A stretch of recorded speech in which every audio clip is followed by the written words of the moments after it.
Eu creio na semente lançada na terra, na vida da gente. Eu creio no amor, eu creio na semente lançada na terra, na vida da gente. Eu creio no amor. O Evangelho de hoje, segundo São Marcos, nos diz: Jesus, ao falar ao povo, explicava tudo em parábolas que eles compreendiam. Comparações com imagens. Muitas vezes a pregação tem que ter isso. E até mesmo utilizar a linguagem mais simples, e não tanto retórica como deveria ser, dada a nobreza da Santa Missa, mas uma linguagem mais simples para que todos entendam. Jesus compara o reino de Deus com o quê? Com essa semente lançada na terra. Ninguém sabe o exato instante em que ela cresce e se desenvolve, mas ela vai se desenvolver se foi bem plantada. Também compara com estes grãos que brotam dessa semente. Esse grande milagre de plantar um grão e dar esse rendimento. Em outra parte do Evangelho, o Senhor vai dizer: alguns vão render 20, 40, 60, 100%. É claro que o Senhor aqui não está dando dicas de como plantar uma semente. Nosso Senhor não era agrônomo, nem muito menos colono. Ele está falando do reino de Deus como cresce dentro de nós. Que são essas sementes?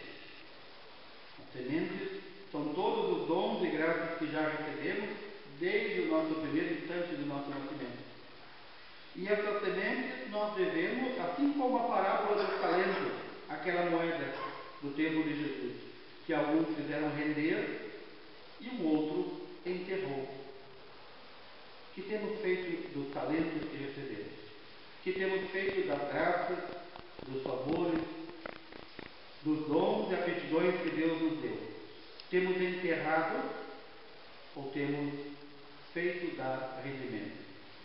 Também o reino de Deus comparável com a menor semente, o grão de mostarda, que no entanto dá uma árvore frondosa, uma hortaliça, a maior de todas, que até mesmo os pássaros do céu vêm abrigar-se à sua sombra. Nós devemos ser como o grão de mostarda.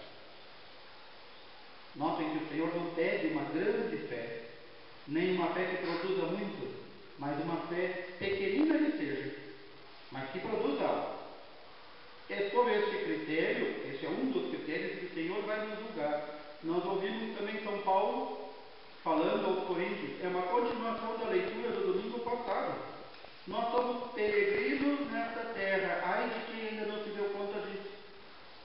Ai de quem pensa que esta vida é só gozar e ter felicidade e estar contente usufruindo e não prepara nada para a vida eterna. Porque diz ainda São Paulo que nós estamos cheios de confiança.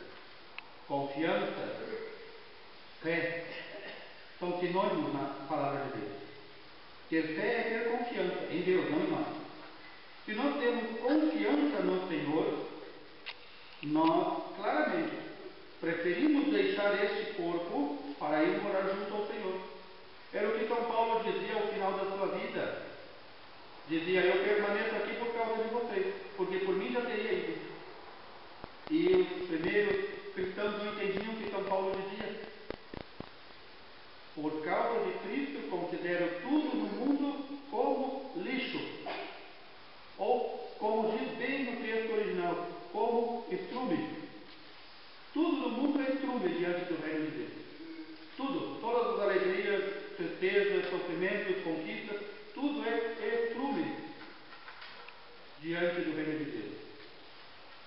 E aí nós temos que pensar: preferimos o estrume ou o reino de Deus?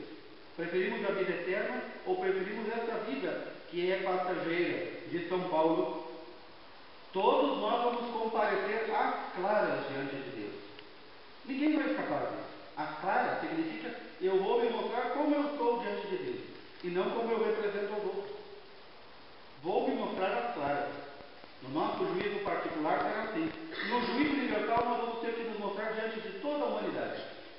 quem fomos, o que fizemos e o que deixamos de fazer. Isso muitas vezes não é lembrado.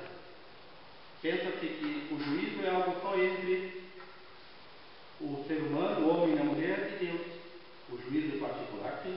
Mas o juízo universal, aquele último, que virá também, nós teremos que nos mostrar as claras diante de todos. Ali já não há momento mais de mentiras, de desculpinhas furadas.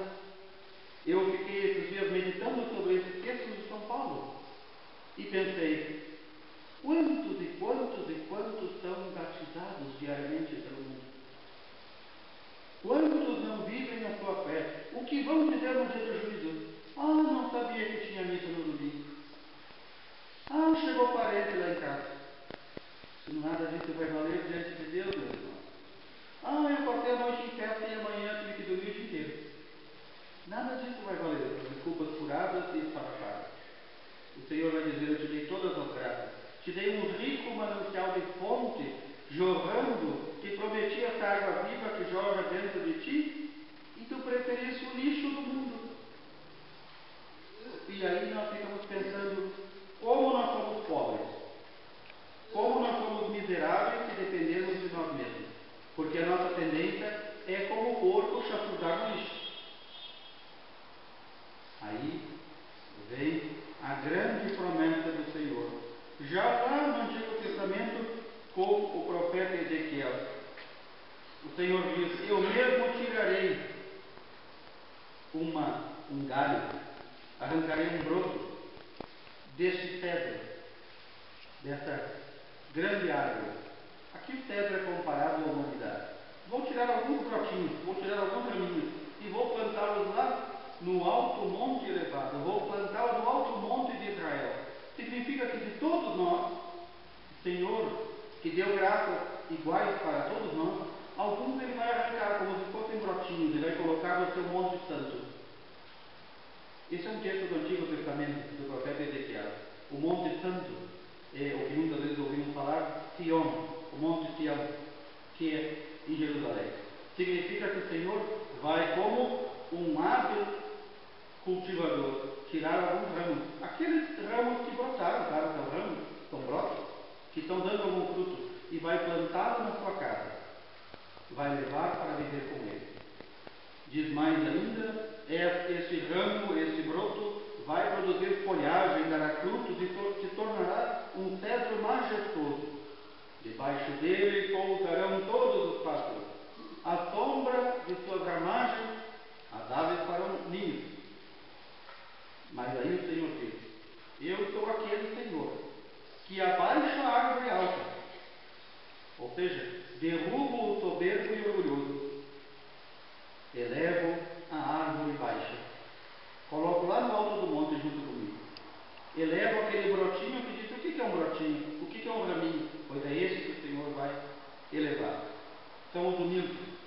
Diz mais ainda, eu faço secar a árvore verde.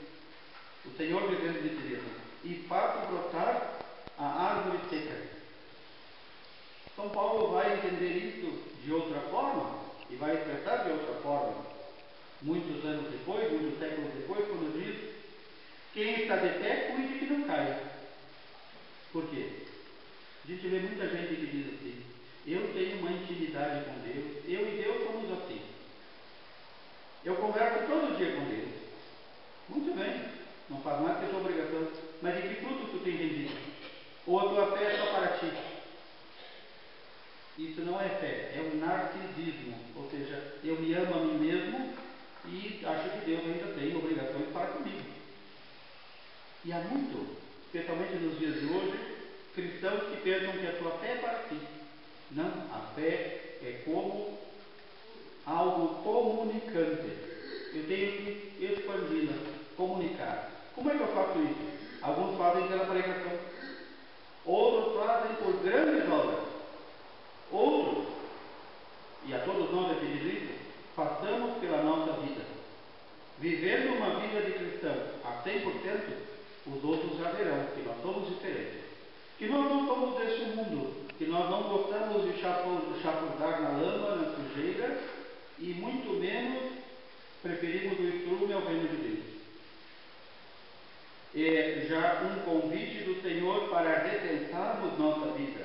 Porque diz, quando comparecermos de São Paulo diante do tribunal de Cristo, cada um vai receber a devida recompensa. Aqui não diz que o Senhor vai nos julgar. Somos nós que vamos nos acusar diante do Senhor. Olha, eu não fiz o que devia fazer. Eu fiz o que pude fazer. Porque a todos nós a graça de Deus é dada. A todos nós foi dado também um corpo, um cérebro, um coração, para amar o Senhor, para meditar sobre o Senhor, em iguais condições para todos. Cada um louva, adora, ama o Senhor conforme a medida do seu coração. Há poucos dias, em uma missa, em uma das capelas, uma das crianças pequeninas, ainda na sexta-feira passada, dia do Sagrado Coração, uma das crianças pequeninas, menorzinha, que tem vindo à igreja, estava lá e passou a missa inteira encostada no padre. O padre ia celebrar a missa, ela agarrava a perna do padre, queria ficar junto ali. Ele levava a cabecinha e olhava o altar, o que o padre fazia. Cantou? Não. Rezou como nós? Não. Rezou do modo dela. Esteve muito próximo do Senhor, assim como os anjos do Senhor que acampam diante do altar quando se celebra a Santa Missa. Cada um de nós pode descobrir nessa intimidade com o Divino Espírito Santo qual a forma melhor de agradar o Senhor. Independente dessa forma particular de agradar o Senhor, temos a obrigação de levarmos o Senhor aos nossos irmãos, seja pela pregação, seja pelas grandes obras, seja pela nossa vida. É ali que o outro verá. Este é seguidor de Cristo. Se ele não ver nada em nós diferente de um não cristão, ele dirá: bom, o que adianta ser cristão? Ser cristão ou ser cristão dá no mesmo? Vou continuar no mesmo então. Vou continuar não sendo cristão. Nós iniciamos também neste final de semana, neste domingo, a semana do migrante. Queremos rezar de modo especial por nossos irmãos que vão e vêm e que contribuem de alguma forma para o crescimento dos países, das nações, na interação da cultura e da fé. Quantas vezes quem já viajou por esse mundo vê como os migrantes colaboraram, na época os imigrantes colaboraram para, às vezes, revitalizar comunidades inteiras. É muito bonito ver, por exemplo, nos Estados Unidos, todos aqueles imigrantes brasileiros e mexicanos que vão para lá, muitas vezes fugindo, cubanos, fugindo da ditadura. E lá onde vão, porque têm fé e vivem a sua fé, transformam o país. Há 60, 70 anos atrás, nos Estados Unidos, a porção de católicos era mínima. Quando muito, os cristãos eram das igrejas batistas e suas ramificações. Hoje os católicos são a maioria. Por quê? Como é que deu esse salto tão grande? Porque os mexicanos, os latinos, levaram, junto com a sua necessidade de preservar a sua vida, de ter uma vida digna, também levaram a fé. E vão influenciando todo o modo, até daquela comunidade a rezar. E muitas vezes comunidades mortas são revividas com a presença dos estrangeiros. Há 3 tipos de pessoas que a palavra de Deus nos diz: temos que proteger, guardar e defender: o órfão, a viúva e o estrangeiro. A nenhum desses 3 podemos abandonar: o órfão, a viúva e o estrangeiro. No órfão e na viúva vemos aquele mais desamparado que vive entre nós. No estrangeiro vemos todo aquele que vem de fora e que pode nos ajudar a crescer e também quer crescer entre nós. Por isso, um dos temas ou lemas da Semana do Migrante diz algo como: não ao preconceito. Aliás, isso nem deveria ser colocado. Um cristão não tem preconceito. Um cristão tem discernimento para ver se as ondas migratórias que temos hoje são realmente migrantes ou são pessoas e agentes políticos a mando de partidos e grupos econômicos. Mesmo assim devemos acolhê-los. É a palavra de Deus. Devemos acolhê-los sempre. E aí depois ver as políticas públicas para melhor acolhida e melhor inserção no nosso mercado de trabalho, no nosso mercado educacional e na nossa vida religiosa. Como é bonito ver, e ontem vi isso também em nosso jantar, pessoas que não são daqui, são de longe, que talvez estejam já passando frio aqui em Bagé, que são de lugar quente como Pará, e no entanto se sentem acolhidas, senão não viriam, e que sejam cada vez mais bem acolhidas. É uma ordem bíblica, é ordem do Senhor, acolher o órfão, a viúva e o estrangeiro, o diferente. Não há escapatória. É uma das obras mais bonitas que podemos fazer, acolher aquele que necessita de nós. Peçamos ao Senhor que nos dê a graça de sermos contados entre aqueles raminhos, entre aqueles brotinhos de árvore que o Senhor vai tirar da grande árvore da igreja e vai levar para ser plantado junto ao seu monte, junto à sua casa. Por quê? Porque deram muito fruto. Porque produziram. Peçamos ao Senhor a graça de sempre acolher aquele que vem. Louvado seja nosso Senhor Jesus Cristo.